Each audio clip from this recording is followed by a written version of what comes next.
2018년 전기 기능사 2회 전기 기기 문제를 풀도록 하겠습니다. 21번 문제 보시고요. 변압기 철선이 어떻게 변하겠는가 라고 했는데 요건 조건을 잘 보셔야 돼요. 일정 전압이라는 말을 꼭 기억을 하셔야 돼요.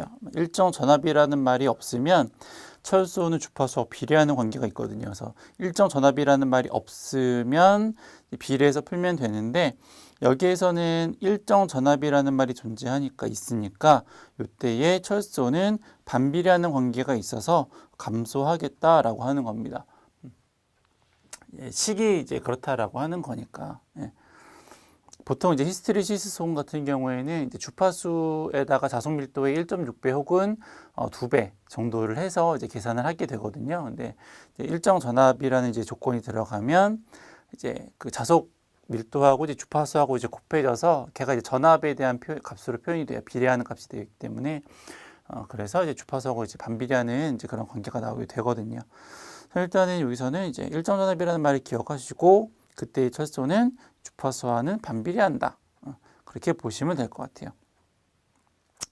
22번 같은 경우에는 이제 비례추이에 대한 내용이에요. 그래서 그림을 한번 보면 그 유도 전동기 권선형 같은 경우에는 이제 이런 관계가 있죠. 이런 이제 그래프가 있어서 보통은 슬립이 이제 정지했을 경우, 전동기가 멈춰 있을 경우에는 슬립이 1이고, 그리고 전동기가 잘 돌고 있을 경우에는 슬립은 0이죠. 그래서 처음에 이제 기동했다가 이제 쭉 이제 그 전격 속도가 되기까지의 토크 특성 곡선 이제 이러한 모양으로 되는데, 우리가 2차 측에다가 저항을 잘 조절을 하면 처음에 기동 시에 최대 토크로 해서 전동기를 이제 기동을 할 수가 있죠. 이제 그게 뭐냐면 이제 비례추이다라고 하는 거예요. 그래서 저항값을 잘 조정을 하면 이제 그렇게 된다. 그래서 요거에 관련된 내용이라고 보시면 돼요. 그래서 권선형 유도 전동기에서 2차 저항을 증가시키면 그게 이제 외부에다가 어떤 2차 저항을 달아서 최대 토크로 기동할 수 있도록 2차 저항을 조정한다라는 의미예요. 그렇게 되면 이제 저항이 증가가 됐으니까 전류는 줄어들겠죠. 저항하고 전류하고는 이제 반비례하는 거니까. 그래서 저항을 증가시키면 기동 전류는 줄고 그리고 기동 토크는 증가하게 되죠. 이 관계에 의해서.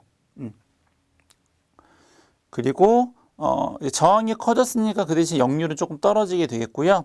최대 토크는 일정합니다. 그렇죠? 네.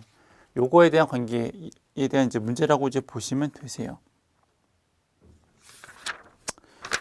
여기서는 뭐 요 어떤 말로 된 문제보다는 권선형 유도 전동기의 최대 토크는 일정하다. 이제 그거를 좀 기억을 좀 해두시면 좋을 것 같아요. 이렇게 되는 거를 이제 비례추이다 이렇게 불러요. 이렇게 불러요. 네. 23번.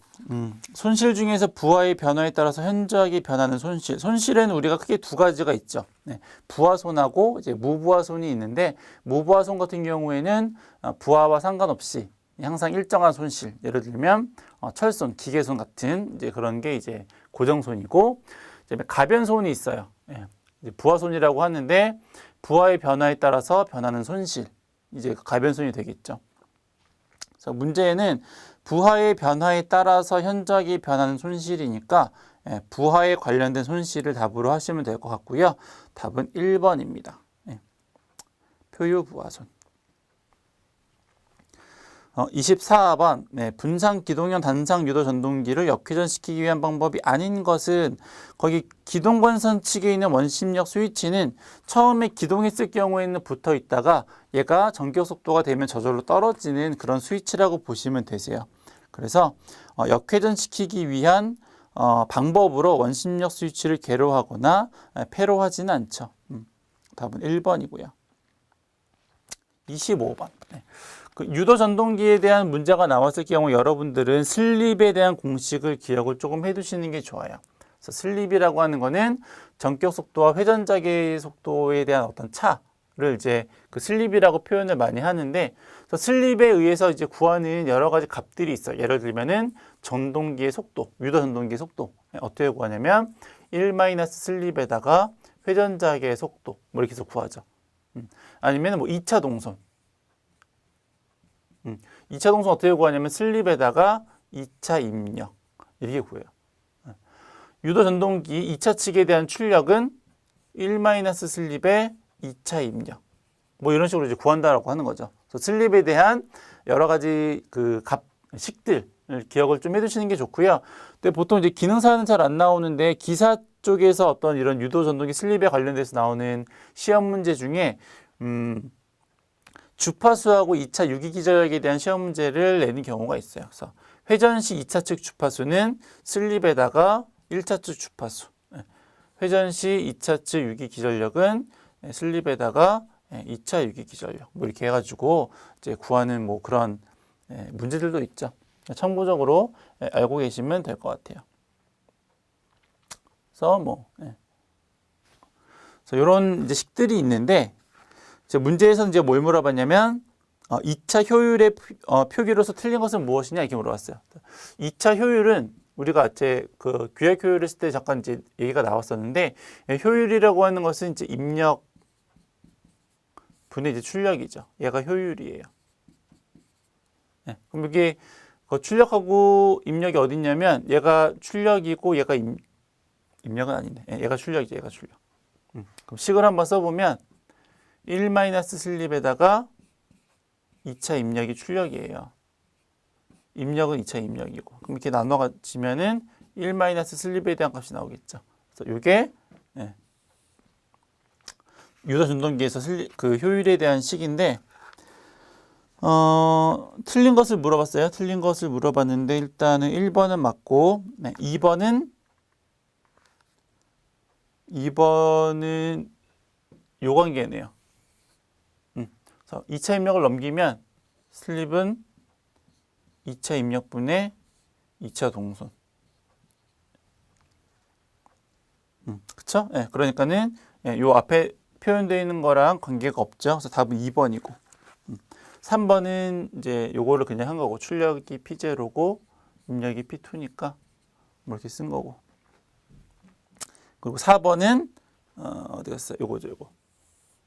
그쵸? 여기서 회전자기만 넘기면 1- 슬립이 나오니까 효율하고 식이 똑같아지잖아요. 그래서 답은 2번이다. 뭐 이런 것들이 있는 거고. 26번에 동기전동기를 이렇게 연결했을 때 회전수가 얼마일까요? 동기전동기의 회전수를 구하는 공식이 뭐게요?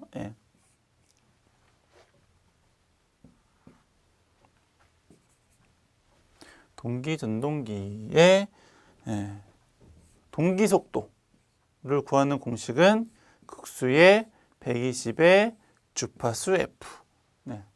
꼭 기억을 하셔야죠. 극수가 몇 극이라고 했냐면 2극.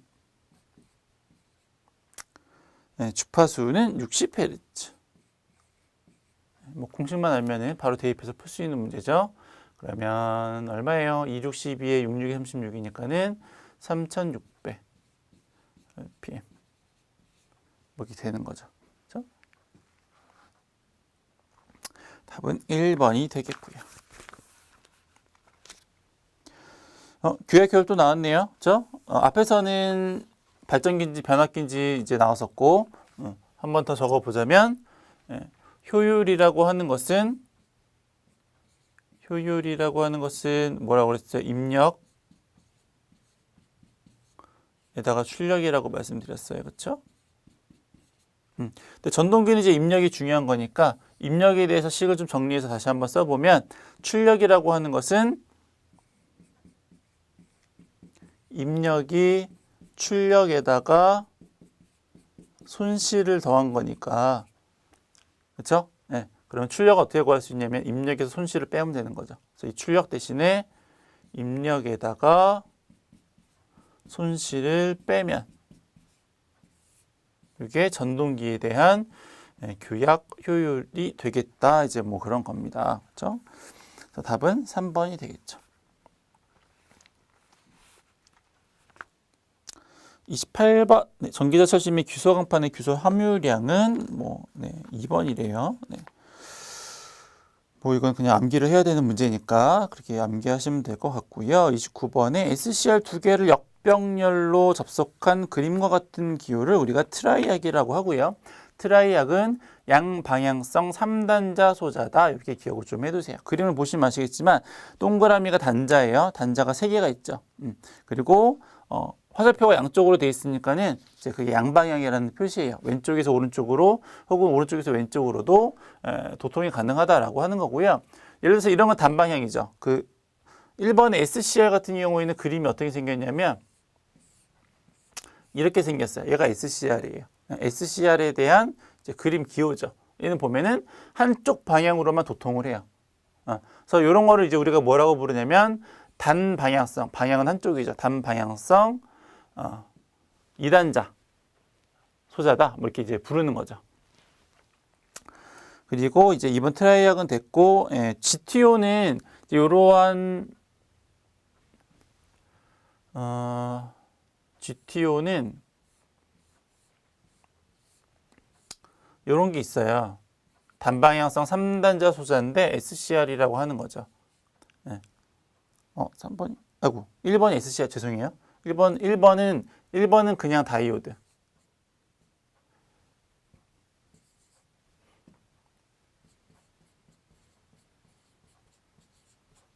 얘는 그냥 다이오드. 죄송해요. 얘는 그냥 다이오드고 1번이 요거야. SCR. 그래서 여기 달려있는 게 이제 게이트여서 얘는 이제 단방향성 3단자 소자. 그래서 게이트의 전류가 흘러야만 이제 도통이 되는 이제 그런 게 이제 SCR. 그러면 GTO는 뭐냐면 얘는 이제 게이트에 전류를 흘려 주었을 때만 도통이 되고요. 도통이 되지 않도록 하려면 그 전원에서 끊어버리면 돼요. 그리고 게이트에서 이제 그 도통이 되거나 되지 않거나를 조절을 할 수가 없는데 GTO는 이제 그거를 조절할 수가 있는 거죠. 그래서 어떻게 생겼냐면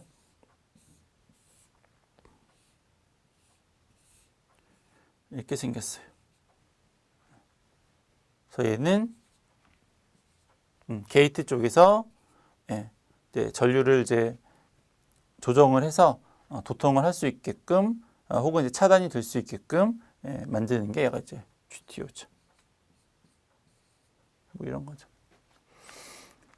UJT 같은 경우에는 뭐 그냥 그림만 뭐 이런 것도 있어요. 약간 트랜지스터랑 비슷하게 생겼는데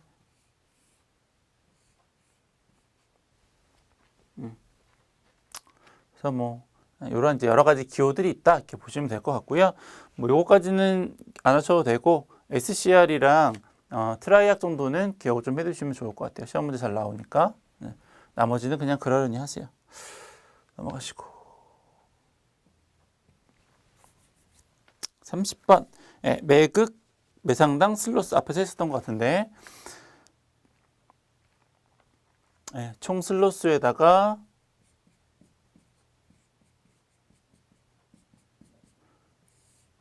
극수 상수 그쵸?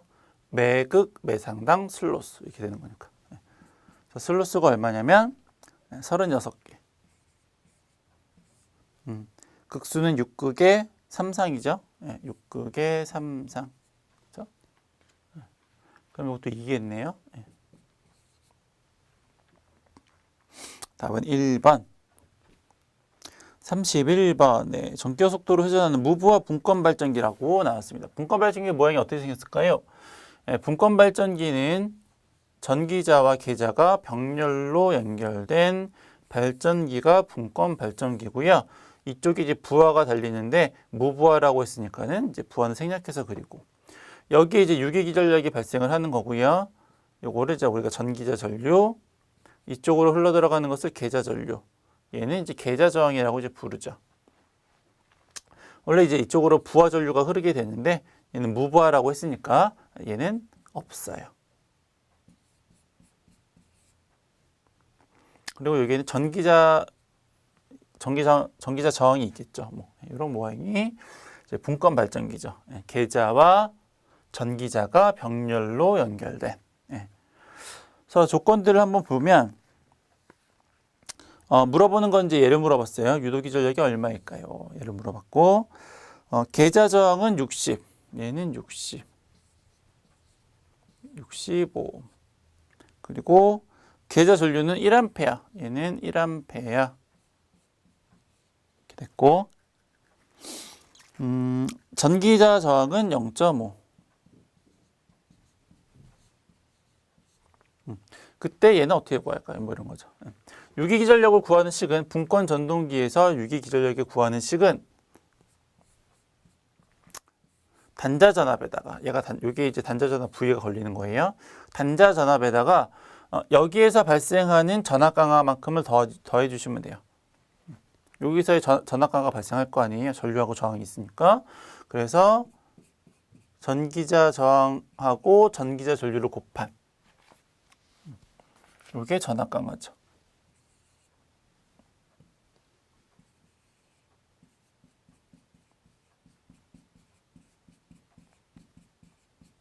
그렇죠? 네. 그래서 최초의 전압은 전압 강화가 일어난 이후에 전압을 더하면 되는 거죠. 그래서 나머지는 한번 대입을 한번 해볼게요. 전압이 얼마라고 했냐면 안 나왔어요. 안 나왔는데 어떻게 구할 수 있냐면 얘는 병렬회로니까 여기에 걸리는 전압하고 여기에 걸리는 전압하고 똑같아요. 왜냐하면 병렬회로니까. 그러면 여기에는 걸리는 전압을 구할 수 있겠죠. V가 어떻게 구할 수 있어요? V는 IF의 RF로 구할 수 있죠. 전압에다가 저항에다가 전류를 곱하면 전압이니까. 그러면 1A에다가 이제 60이라고 했으니까 1 곱하기 60. 그러면 60V가 단자 전압이 되는 거죠. 여기에 걸린 전압하고 여기에 걸린 전압하고 똑같아요. 왜냐하면 병렬이니까. 그리고 전기자 전류인데 전기자 전류는 얼마냐면 얘는 무부하니까 얘가 0이잖아요. 원래대로 따지자면 전기자 전류는 부하 전류에다가 계자 전류를 더한 값이에요. 키레호프의 전류 법칙이죠. 들어가는 놈하고 나가는 놈이 똑같다. 그렇죠? 그래서 IA가 들어갔으니까 나가는 게 IF하고 I잖아요. 그러니까는 이 두 개를 더한 게 얘랑 똑같아야죠. 근데 그 중에서 얘는 빵이잖아요. 무부하니까. 얘는 빵이니까 결과적으로는 전기자 전류하고 계자 전류랑 똑같겠죠. 그럼 얼마라는 거예요? 1A라고 하는 거죠. 그럼 얘는 1A. 그렇죠? 전기자 저항은 얼마라고 했냐면 0.5. 얘는 0.5. 그렇죠? 그래서 계산기로 누르시면 되죠. 60.5가 되겠네요. 60.5. 답은 3번. 그렇죠? 얘는 60이고 이거 곱해봤자 0.5니까는 60.5. 32번. 전압 변동률은 어떻게 될까요? 변압기에서의 전압 변동률을 구하는 공식. 물론 그 일반적으로 구하는 방법이 있는데 그거 말고 여기에서는 퍼센트 저항 강화에다가 코사인 세타 더하기 퍼센트 리에이턴스 강화에다가 사인 세타 이렇게 이제 구할 수도 있어요.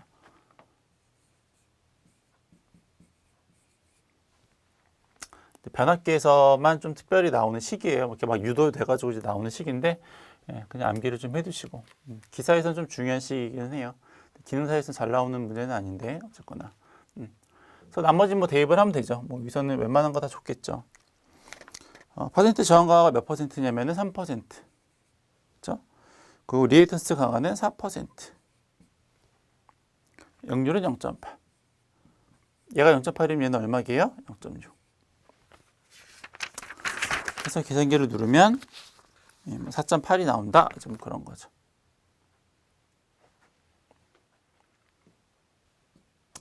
뭐 다른 회사에서는 뭐 하긴 하는데 또 혹시 모르니까 그냥 다시 한번 써보면 코사 사인 제곱 사인 세타를 어떻게 구하는가라고 하는 거죠. 사인 세타를. 사인 세타는 어떻게 구해요? 루트에 1 마이너스 코사인 제곱 세타 이렇게 구하는 거죠. 왜냐면 코사인 제곱하고 사인 제곱을 더하면 1이니까. 0.8 집어넣으면 88이 64니까는 그쵸?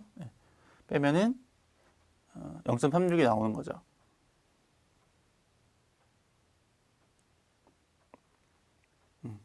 맞죠? 66이 36이니까. 그래서 이렇게 여기다 0.8 대입을 하시면 0.6이 나오는 거니까. 아니면 요 정도는 이제 암기를 하셔야죠. 코사인 0.8이면 사인 0.6. 혹시 역률 코사인 0.6이 나오면 사인 0.8. 아까 상학함수 3, 4, 5, 6, 8, 10 이런 거 외우는 것처럼 동일하게 여러 번 푸시면 아마 암기하실 수 있으실 거예요. 외우실 수 있을 거예요. 33번 동계발전기의 돌발 단락 전류를 주로 제한하는 것은 무엇일까요? 네, 갑자기 쇼트가 나면 전류가 이제 막 이렇게 갑자기 커졌다가 이제 줄어들게 되죠. 그때 이제 처음에 발생한 전류를 돌발 단락 전류라고 하는데 그걸 주로 제한하는 건 이제 누설 리액턴스가 되는 거죠. 원래 이제 리액턴스 리액턴스하고 전기자반작용 리액턴스라는 게 있는데 처음 쇼트가 일어났을 경우에는 누설 단락 전류만 이제 발생을 하고 그 이후에 전기자반작용 그 리액턴스가 이제 작용을 해서 돌발 단락 전류 시에는 이제 누설 리액턴스만이 이제 존재를 한다. 이렇게 보시면 되세요. 밑에 이제 설명이 있으니까 한번 참고해서 읽어보시고. 전압비가 얼마일까요? 네, 변압기에서의 권수비, 전압비 이런 거 하시는 거는 꼭 기억하셔야죠. A는 2차 전압에다가 1차 전압. 2차 권수분의 1차 권수. 1차 전류분의 2차 전류. 2차 임피던스에다가 1차 임피던스. 그렇죠? 네, 이 정도는 꼭 기억을 하셔야 되는 거고. 1차 권수가 3300이고 2차 권수가 110이래요. 그러면 여기다가 대입을 하면 되죠. 아이고, 뿅. 네, 권수니까 1차 권수는 3300. 그렇죠? 2차 권수는 110. 그러면 30이 권수비가 되는 거죠. 네. 이런 것들은 네. 35번.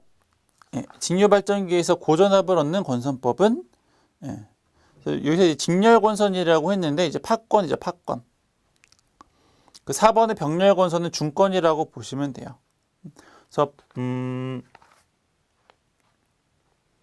팥건은 이제 회로가 2개밖에 없어요. 그래서 이런 모양이고요. 전기자 건선이 중건 같은 경우에는 이런 모양이죠. 그래서 요거는 이제 대전류에 좀 더 적합하고 얘는 이제 고전압에 조금 더 적합하고 이제 그러한 내용이라고 보시면 돼요. 그래서 35번의 답이 2번이고요. 단락비가 1.2인 동기발전기의 퍼센트 동기 임피던스는 무엇일까요? 네, 여기서 단락비 일일이 다 설명할 수는 없고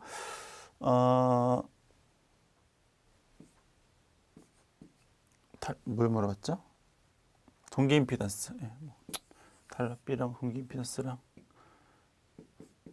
퍼센트 동기 임피던스는 단락비 분의 1 곱하기 100이죠. 그래서 문제 자체는 어려운 건 아니에요. 그래서 단락비가 1.2라고 했으니까 1.2분의 1에다가 곱하기 100 이렇게 되는 거죠. 83%.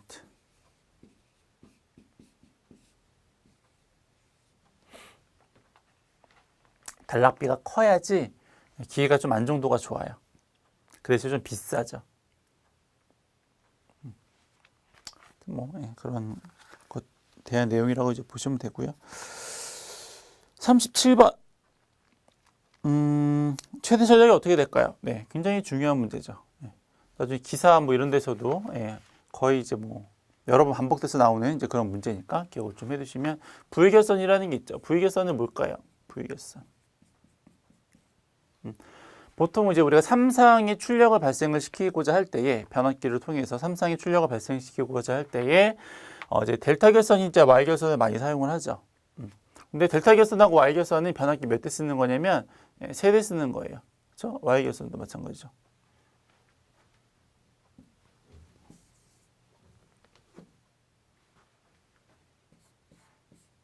Y결선도 마찬가지.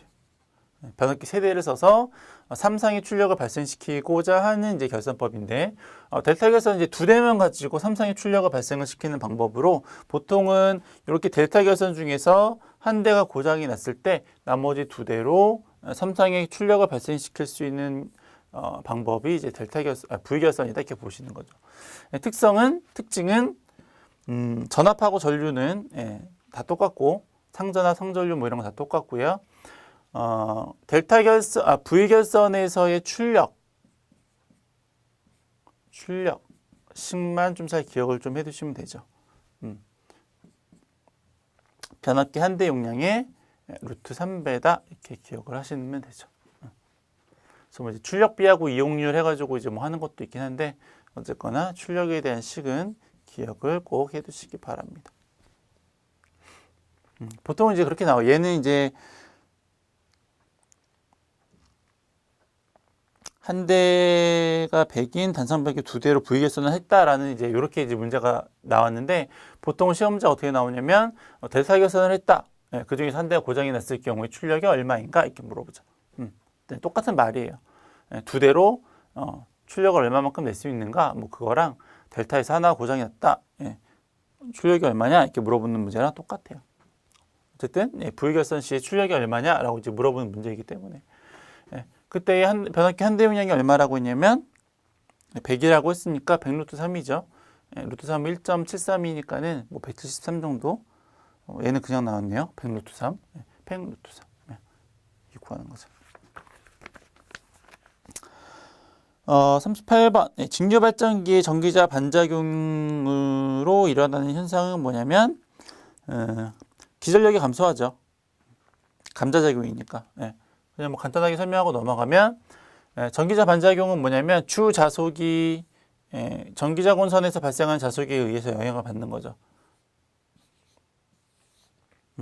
얘가 전기자고 이제 양옆에 있는 게 계자인데, 보통 이제 자속이 얘가 이제 계자에서 발생하는 자속을 이제 보통 주자속이라고 부르죠. 얘가 전기자가 회전을 하면서 여기에 이제 전류가 발생을 하잖아요. 전기자 권선에 전류가 유도가 되는데, 그 유도된 전류에 의해서 자개가 발생을 하죠. 그게 이렇게 영향을 끼쳐서 이렇게 잘 이쁘게 가야 되는데 이게 이쁘게 못 가고 약간 이렇게 왜곡되게 이제 흘러서 자속이 흐르는 현상을 이제 전기자 반작용이라고 하고요. 왜곡되게 흐르다 보니까는 누설되는 자속들이 이제 발생을 하게 되죠. 그러면 원래 보내야 하는 자속보다 적은 값이 자속이 이제 끊어지다 보니까는 기전력도 당연히 이제 그것과 비례해서 좀 이제 감소하게 되는 그런 현상이다라고 이제 보는 거죠. 그래서 답은 이제 1번이 되겠고요. 39번. 교류 발전기를 병렬 운전할 때의 기전력의 크기가 다르면 어떻게 될까요? 얘가 뭐냐면 앞에서 동기 발전기에 대한 병렬 운전. 일반적으로 우리가 발전기 그러면 동기 발전기라고 보시면 돼요. 일반적으로 교류 발전기, 뭐 댐에서 사용하거나 뭐 기력 발전을 하거나 어쨌거나 이런 데서 사용하시는 발전기는 거의 동기 발전기다 이렇게 보시면 되죠. 그래서 여기서 그냥 교류 발전기라고 나왔지만은 이제 동기 발전기라고 보시면 되겠고요. 뭐라고 했었냐면은 얘가 병렬 운전을 하기 위해서 조건이 있었죠. 뭐냐면 빵 이름이랑 비슷하다라고 했었어요. 뭐냐면 크, 위, 주, 파, 상, 그쵸? 그래서 크로아상이랑 약간 좀 이제 이름이 비슷해서 크, 위, 주, 파, 상. 그 중에서 여러분들이 중요하게 보셔야 될 게 크기랑 위상이 다른 경우에 어떻게 될까요? 크기가 다르면 어떻게 된다고 했냐면 무효 횡류, 그쵸? 무효 횡류가 흐르고 위상이 다르면 유효 횡류, 다른 말로는 동기화 전류가 흐른다 이렇게 말씀을 드렸어요. 그렇죠? 전 시간에 하셨던 거니까 기억나시겠죠. 그래서 크기가 다르면 어떻게 된다? 무효 순환 전류가 흐른다. 답은 1번이고요. 40번. 변압기 위로 쓰이는 절연유에 해당하는 조건이 아닌 건 점도가 크면 안 되죠. 이제 말씀드렸는데 저번 시간인가도 했었죠. 2회 때인가. 이렇게 변압기를 이렇게 박스에 담아가지고 기름을 이렇게 채우잖아요. 그렇죠? 기름 팍팍팍. 가득 채우진 않아요. 어쨌거나 이제 기름을 채우면 얘가 이제 열이 이렇게 발생을 하면 이렇게 대류를 해야죠. 그렇죠? 순환을 해야죠. 기름이 뜨거운 거나 차가운 거랑 이렇게 막 섞여야 되잖아요. 근데 점도가 높다라고 하는 거는 얘네가 잘 안 섞이겠다라고 하는 거죠. 젤리 같은 경우죠. 점도가 높은 거니까. 그래서 그렇게 되면 안 되니까 점도가 낮아서 잘 순환될 수 있으면 좋겠다. 이제 뭐 그런 거죠. 답은 1번이 되겠습니다. 네. 그래서 밑에 있는 뭐 조건들을 보시는데 절연 내력이 클 것도 기억을 좀 해두세요. 요거를 시험 문제 나오는 경우도 있으니까. 네. 그래서 2018년도 이외에 전기기기 문제를 모두 풀어보았습니다.